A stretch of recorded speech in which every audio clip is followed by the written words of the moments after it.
I really enjoyed the DigiThings process, particularly the weekly emails that arrived from the blog telling me what my new digital tool was going to be for that week.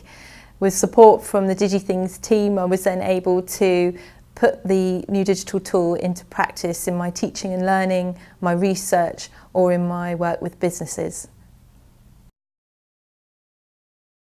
So my favourite DigiThings tool was blogging using the WordPress.com site. I immediately took this idea up and just blogged about a general activity I was doing that week, which happened to be writing lots of grant proposals. And on blogging about this, I could see any responses from people to my blog. I could also see stats as how many people had read or viewed my blog, and this really motivated me to continue writing about them. In doing this, I also thought, how could I market my blog further? And so looked at Twitter, something I'd thought about before but never really had the confidence to go any further with. But after having such a good experience through DigiThings with blogging, I thought, go for it. And so had a go at Twitter and tweeted about my blog, and this brought my stats up on my blog, and so I've kept going ever since. And I think I'm now on my 10th blog post, and goodness knows how many tweets up to now.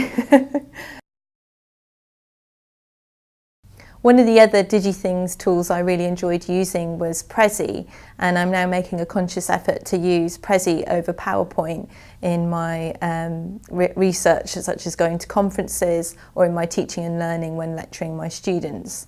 I'm using Prezi over PowerPoint because I think it's slightly more creative, and students seem to really react well when I use Prezi in their lectures. One of the DigiThings tools that I've transferred to my teaching and learning activities is blog posting.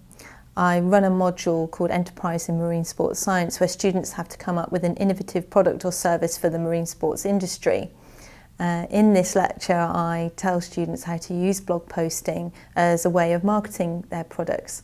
The students really enjoyed it, and actually on the trade show day where they showcase their products and services, there were quite a few blogs for me to look at with lots of pictures and great stories and great stats information for how they've managed to get their product or service out there.